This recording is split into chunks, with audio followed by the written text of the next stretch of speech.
दोस्तों सदियों से ह्यूमंस ने स्पेस, यूनिवर्स, सोलर सिस्टम और प्लैनेट्स में इंटरेस्ट दिखाया है।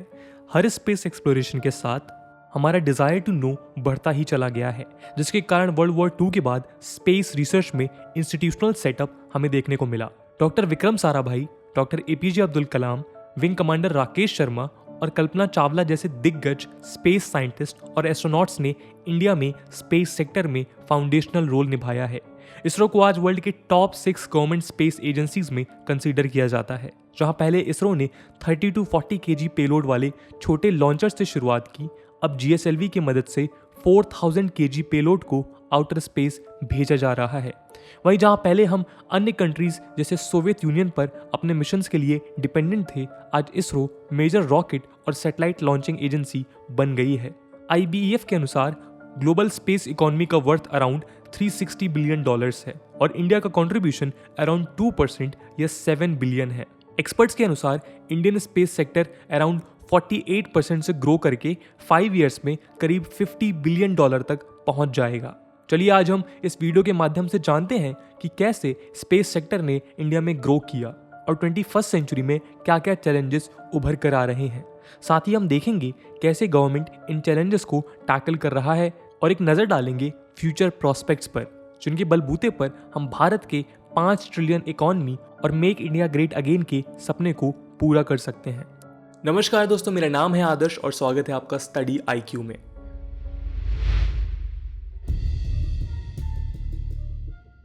दोस्तों अगर हम इस सेक्टर की ग्रोथ हिस्ट्री को झांक के देखें तो 1945 के बाद इंडिया में ऑर्गेनाइज्ड स्पेस रिसर्च की शुरुआत हुई।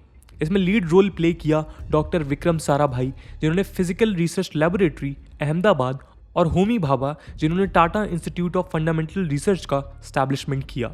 इनिशियल एक्सपेरिमेंट का focus cosmic radiation, high altitude testing, deep underground experiment at Kolar mines, upper atmospheric study etcetera जैसे एरियाज में था।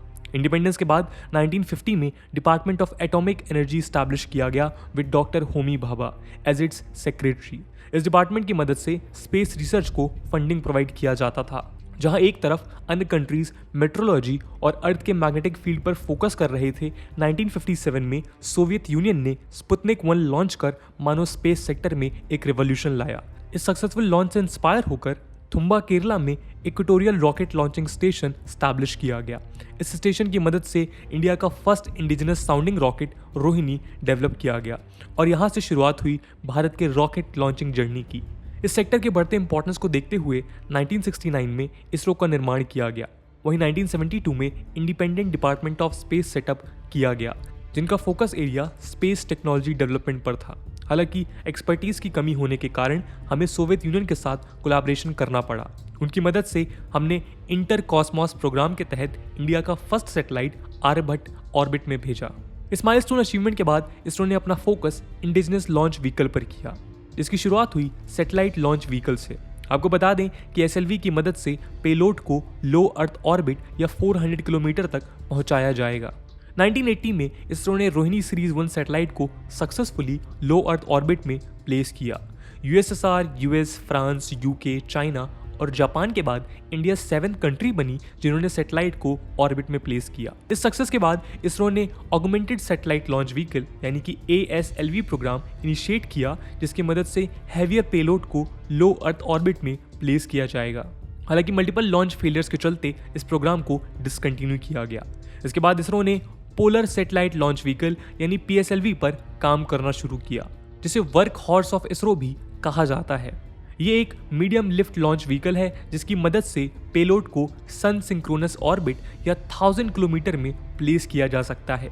इस लॉन्च व्हीकल की मदद से इंडिया ने चंद्रयान 1 मिशन अकम्प्लिश किया। 2008 में लॉन्च किए गए इस मिशन के तहत मून के surface, soil chemical composition, presence of water को स्टडी किया गया। वहीं 2013 में इस व्हीकल की मदद से इंडिया ने मार्स ऑर्बिटल मिशन, जिसको मॉम कहा जाता है, उसे लॉन्च किया। ये इंडिया का फर्स्ट इंटरप्लैनेटरी मिशन था और इंडिया पहली कंट्री बनी जिन्होंने अपने पहले ही अटेम्प्ट में मार्स के सरफेस पर लैंड किया। अगर हम कॉस्ट की बात करें तो सिर्फ 450 करोड़ रुपीस इस मिशन में स्पेंड किए गए, जो बाकी कंट्रीज के मुकाबले लीस्ट एक्सपेंसिव मार्स मिशन माना जाता है। इसरो का most extra ordinary cost effective mission माना जाता है, जिसने इंडिया को स्पेस रिसर्च के सेंटर स्टेज पर लाया। पीएसएलवी के पैरेलल ही इसरो ने जियो स्टेशनरी लॉन्च व्हीकल यानी कि जीएसएलवी पर भी काम करना शुरू किया। ये एक 3 स्टेज व्हीकल है जिसमें क्रायोजेनिक इंजन यानी लिक्विड हाइड्रोजन और लिक्विड ऑक्सीजन की मदद से 5000 किलोग्राम पेलोड को एलईओ और 2500 किलोग्राम पेलोड को जियो स्टेशनरी ट्रांसफर ऑर्बिट में प्लेस किया जाएगा। 2014 में जीएसएलवी MK3 इंट्रोड्यूस किया गया, जिसकी मदद से हैवियर सैटेलाइट और ह्यूमन स्पेस मिशन जैसे गगनयान मिशन को अंजाम दिया गया। आज इसरो ने केवल स्पेस मिशन ही नहीं बल्कि सिविलियन और मिलिट्री नीड्स को भी एड्रेस किया है। Indian national satellite system INSAT एक कॉन्स्टलेशन या ग्रुप ऑफ सैटेलाइट है जिसकी मदद से टेलीकम्युनिकेशन, ब्रॉडकास्टिंग, मेट्रोलॉजी और सर्च और रेस्क्यू नीड्स को एड्रेस किया जा रहा है। वहीं रीजनल जीपीएस के रूप में गगन या GPS aided geo augmented navigation का निर्माण किया गया है, जिसकी मदद से मिनिस्ट्री ऑफ सिविल एविएशन द्वारा एयर ट्रैफिक मैनेजमेंट किया जाता है। अगर हम मिलिट्री नीड्स की बात करें तो Indian regional navigation satellite system या नेविक की मदद से बॉर्डर एरियाज पर नजर रखी जा रही है। इसरो के बढ़ते रिलायंस कॉस्ट एफिशिएंसी के चलते वर्ल्ड कम्युनिटी ने इंडिया में सैटेलाइट लॉन्च करना शुरू किया है। इंडिया बाकी कंट्रीज के कंपैरिजन में कई एडवांटेजेस भी ऑफर करता है, जैसे कि पहला है लो कॉस्ट। इंडिया ने अपने मॉम से दिखाया कि कैसे लो बजट में सक्सेसफुली मिशंस को अचीव किया जा सकता है। रिपोर्ट्स के अनुसार यह मिशन वेस्टर्न नेशन से 10 टाइम्स चीपर था। अगला है good record and trust. India ने अपने पीएसएलवी प्लेटफॉर्म की मदद से 34 कंट्रीज के करीब 342 फॉरेन सैटेलाइट्स लॉन्च किए हैं। इस क्रेडिबिलिटी के चलते इंडिया ने अन्य कंट्रीज से ट्रस्ट हासिल किया है। नेक्स्ट है cheap and skilled workforce. Industry estimates के अनुसार इंडिया में करीब 40 स्टार्टअप्स हैं जो स्पेस और सैटेलाइट प्रोजेक्ट्स पर काम कर रहे हैं। इन स्टार्टअप्स की मदद से इसरो को रेडली हाई स्किल्ड एंटरप्रेन्योर्स मिल जाते हैं। लास्टली राइजिंग डिमांड एक पोटेंशियल ग्रोथ बूस्टर है।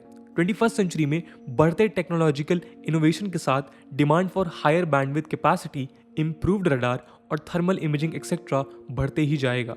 इन नीड्स को एड्रेस करने के लिए वाइब्रेंट स्पेस सेक्टर की जरूरत है जो इसरो हमें प्रोवाइड कर सकता है।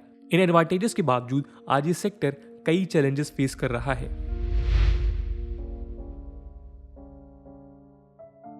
पहला है लोअर बजटरी एलोकेशन। अगर बाकी कंट्रीज से कंपेयर करें तो यूएस 10 टाइम्स और चाइना 6 टाइम्स ज्यादा फंड एलोकेशन करते हैं। इसके अलावा absence of clear legislative framework भी एक मेजर इशू है, जिसके कारण कॉन्क्रीट शॉर्ट, मीडियम और लॉन्ग टर्म ऑब्जेक्टिव्स डिजाइन नहीं हो पाता और प्राइवेट इन्वेस्टमेंट में रिलेक्टेंस देखने को मिलता है।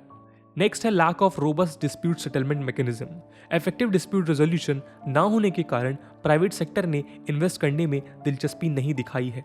इसका अनफॉर्चुनेट एग्जाम्पल हमें देखने को मिला इसरो के कमर्शियल आर्म एंट्रिक्स और प्राइवेट कंपनी डेविस मल्टीमीडिया के डील कोलैप्स में, जिसे इनऑर्डिनेट डिले के चलते इंटरनेशनल चैम्बर ऑफ कॉमर्स के ट्रिब्यूनल को रिजॉल्व करना पड़ा।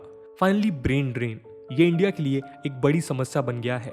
लैक ऑफ एडुकेट अपॉर्चुनिटीज के चलते इंडिया के बेस्ट माइंड्स कंट्री के बाहर जाकर काम करते हैं, जो स्पेस सेक्टर ग्रोथ को हैम्पर करता है। इन चैलेंजेस को देखने के बाद चलिए अब हम देखते हैं कि कैसे गवर्नमेंट ने इस सेक्टर को रिफॉर्म करने का प्रयास किया है।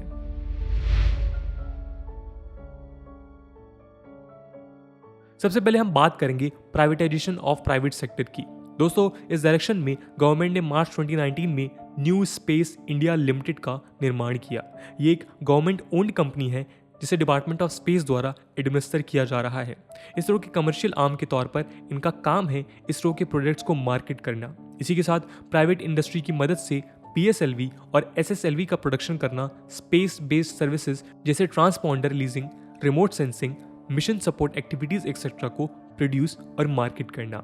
एनएसआईएल की मदद से इसरो प्राइवेट कंपनीज को ट्रांसफर ऑफ टेक्नोलॉजी कर सकती है। इस प्रकार private industry government space programme को असिस्ट कर कमर्शियल इनपुट देने में हेल्प कर सकते हैं। इसके अलावा स्पेस एक्टिविटीज रेगुलेट करने के लिए Indian National Space Promotion and Authorization Centre IN space का निर्माण किया गया।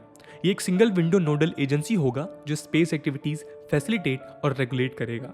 इसरो और प्राइवेट सेक्टर कंपनीज को लिंक करने में इन स्पेस एक इंपॉर्टेंट रोल निभाएगा, जिसकी मदद से स्पेस सेक्टर को इन्वेस्टमेंट बूस्ट मिल सकता है। फैसिलिटेटर के रूप में इन स्पेस इसरो की नीड्स प्राइवेट सेक्टर को इन्फॉर्म करेगा, जिससे दोनों में सिनर्जी दिखेगी।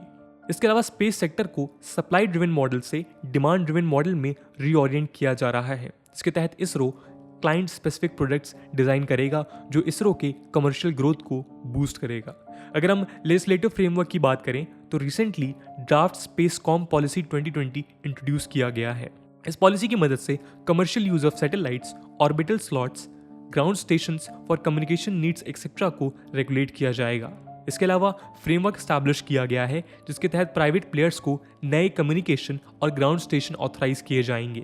इसी के साथ नोटेबली यदि कोई कंपनी कम्युनिकेशन सैटेलाइट स्पेस में भेजता है तो वो रिस्पॉन्सिबल होंगे अगर कोई मिसहैप हो जाता है। फाइनली गवर्नमेंट ने रिसर्च प्रमोट करने के लिए कई मेजर्स लिए हैं।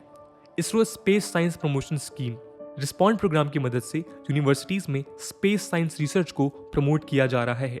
वहीं प्रीमियर इंस्टीट्यूशंस जैसे आईआईटी बॉम्बे, कानपुर, खड़गपुर, आईआईएससी बैंगलोर में स्पेस टेक्नोलॉजी सेल सेटअप किया गया है जिसके तहत स्पेस टेक्नोलॉजी और एप्लीकेशन को बूस्ट मिल सकता है। गवर्नमेंट द्वारा लिए गए मेजर्स को देखने के बाद चलिए अब हम एक नज़र डालते हैं इस सेक्टर के फ्यूचर प्रोस्पेक्ट्स पर। सबसे पहले हम बात करेंगे सैटेलाइट मैन्युफैक्चरिंग हब की। दोस्तों 21st सेंचुरी में सिक्योरिटी एजेंसीज के स्पेस नीड्स के राइज के साथ इसरो पर एडेड प्रेशर है कि वो रिमोट सेंसिंग और टेलीकम्युनिकेशन मिशन के साथ नेशनल सिक्योरिटी रिक्वायरमेंट्स को भी फुलफिल करें। ऐसे में अगर गवर्नमेंट एक फ्लैगशिप प्रोग्राम के तहत प्राइवेट प्लेयर्स को स्पेसक्राफ्ट मैन्युफैक्चरिंग में इंकरेज करता है तो इसरो अपनी energies next generation of technology में लगा सकता है। इससे न केवल करेंट डोमेस्टिक नीड्स पर future state of the art technology को भी प्रोडक्शन हो सकता है। फॉरेन कंपनीज इंडिया के cost effectiveness, cheap and skilled labour को यूज कर इंडिया को स्पेस मैन्युफैक्चरिंग हब के रूप में प्रोजेक्ट कर सकते हैं। इसके अलावा इमर्जिंग ट्रेंड के रूप में स्मॉल सैटेलाइट प्रोडक्शन डिमांड में है। एक मार्केट स्टडी के अनुसार 2026 तक एलईओ में करीब 10,000 स्मॉल सैटेलाइट लॉन्च किए जाएंगे। स्मॉल सैटेलाइट प्रोडक्शन के लिए miniature, light weight electronic components की ज़रूरत है जिसके लिए सोफिस्टिकेटेड रिसर्च की नेसेसिटी है। अगर हम इंक्रीज बजट एलोकेशन के तहत यूनिवर्सिटीज़ में रिसर्च को प्रमोट करें तो स्किल्ड वर्कफोर्स की मदद से हम ईजिली स्मॉल सैटेलाइट मार्केट को कैप्चर कर सकते हैं। इसके अलावा सर्विसिंग सैटेलाइट भी काफ़ी डिमांड में है। नदन स्काई रिसर्च के अनुसार 2028 तक in orbit servicing market 4.5 billion market बनने वाला है। ऐसे में इसरो प्राइवेट प्लेयर्स को इन्वॉल्व कर स्पेस एसेट्स को रिपेयर या सपोर्ट कर सकता है जिसकी मदद से सैटेलाइट की लॉन्गेविटी और बढ़े। फाइनली सैटेलाइट कम्युनिकेशन आज भी सबसे लार्जेस्ट सर्विस मार्केट माना जाता है। इंडिया में 5G, भारत नेट जैसे इनिशिएटिव्स के प्रमोशन के कारण सैटेलाइट कम्युनिकेशन बेस्ड सर्विसेज में इंक्रीज डिमांड देखने को मिला है। रिपोर्ट्स के अनुसार 2017 में ये एक $130 बिलियन इंडस्ट्री था जो अब कई गुना बढ़ चुका है। ऐसे में इंडिया हायर बैंडविड्थ ट्रांसपॉन्डर्स प्रोवाइड कर इंडिया को कम्युनिकेशन सैटेलाइट मार्केट के सेंटर स्टेज में ला सकता है।